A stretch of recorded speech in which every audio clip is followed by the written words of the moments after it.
This is the top to an entrance table that I'm building. The wood is chestnut and this is reclaimed wood. So it's going to have some imperfections and that kind of gives it character. Some of those imperfections I like and I can live with, like these dark marks here where the nails were pulled free. But then I've got an area right here where the nail had to really be dug out of the surface. So I'm going to want to repair that. And when I was learning woodworking, a repair like this was referred to as a Dutchman joint. Others will just refer to a repair like this as a wood patch. Whatever you like to call it, I kind of like the sound of Dutchman joint. But anyway, so what I need to do is remove the material there in a uniform fashion, either a rectangle or a square, and then I'm going to fill that with a piece of wood that doesn't have any imperfections. And you could simply draw a square or a rectangle over the imperfection and remove the material with a mallet and a chisel. But I'm going to use a plunge router, so the first step will be to make a jig. For this patch, the first thing I'm going to do is rip 2 pieces of 3/4 inch plywood at 1 inch and 1 piece at 1 1/4 inches.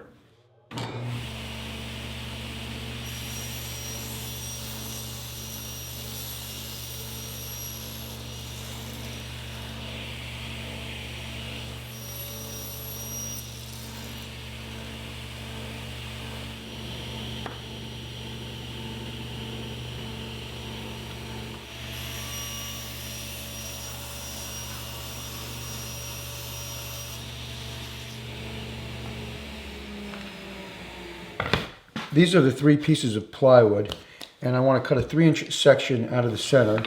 So I've already got a mark on the center line right here, and I'll measure 1.5 inches over on each side.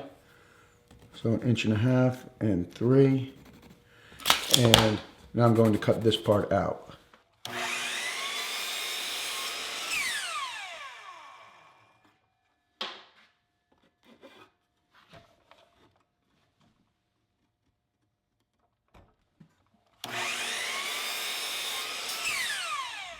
Now I'm going to use 1.5 inch nails and a nail gun, and I'll tack the 1 inch to the 1.25 inches, keeping the plywood flush at the ends, and that'll give me that 3-inch space in the center.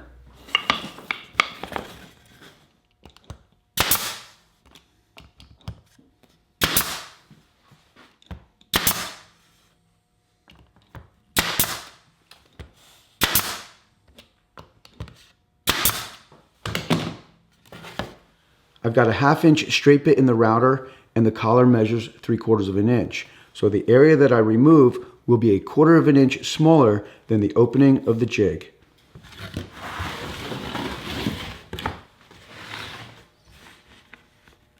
The reason the jig is so large is so there's enough room for the router base when the jig is clamped to the workpiece.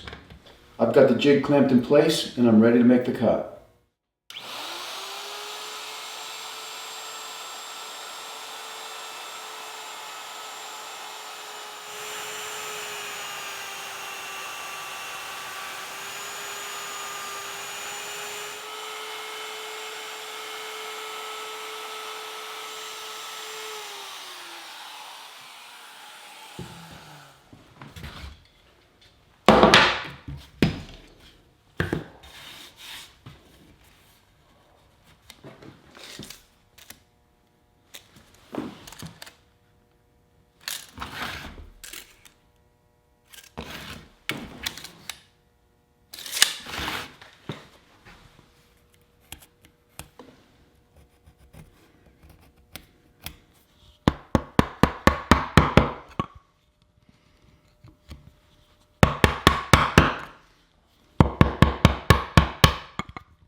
Now I'm ready to cut a piece to fit into the mortise.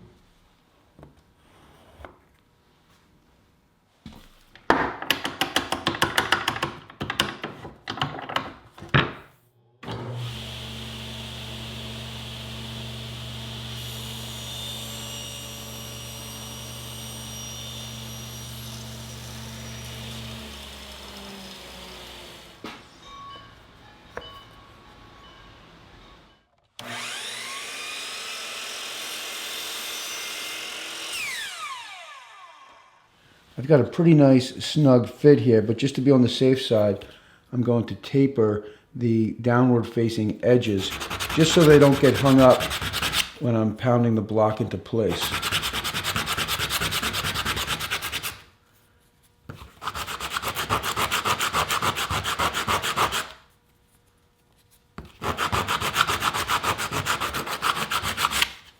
And that's all you need to do. Just a little chamfer. To glue the block into place, I'm using a fast drying epoxy. This is from Mohawk Finishing Products. And it's a very short working time, about 3 to 5 minutes. You really don't need too much.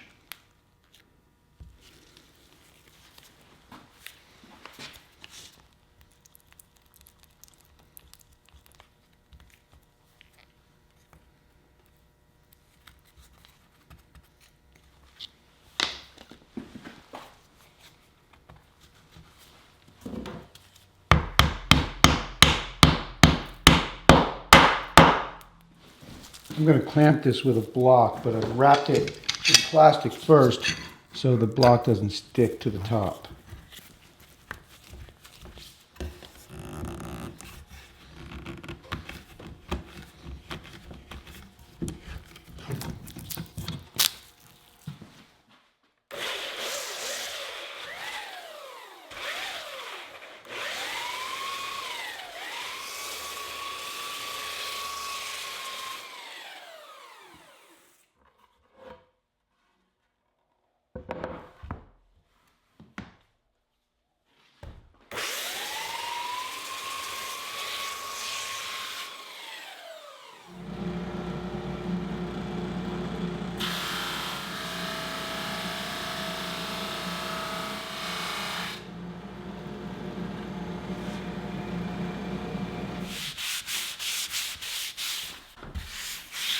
So that's it. Very subtle. You could go with a darker wood there, but I kind of like this. Adds a little character to the piece. Okay, so this is the piece of furniture that I was building when I made the repair, and this project will be on my channel next week. This is also going to be my 7th furniture build for Maker's Mob. Click on the link in the description to learn more about my Maker's Mob. That's where I teach step-by-step tutorials on how to build furniture. And the professional plans also come with your membership. So definitely check that out, and while you're there, you can download some free plans, and I'm sure you'll find something there that will inspire you to get out into the shop. I've made about 80% of the furniture that is in my home. So if you're interested in building your own furniture, I think you're really going to enjoy what I'm doing there. It's a very slow approach, and really that's what woodworking is. There's nothing fast about woodworking. So again, I hope that you'll join my Maker's Mob, and I'll see you there.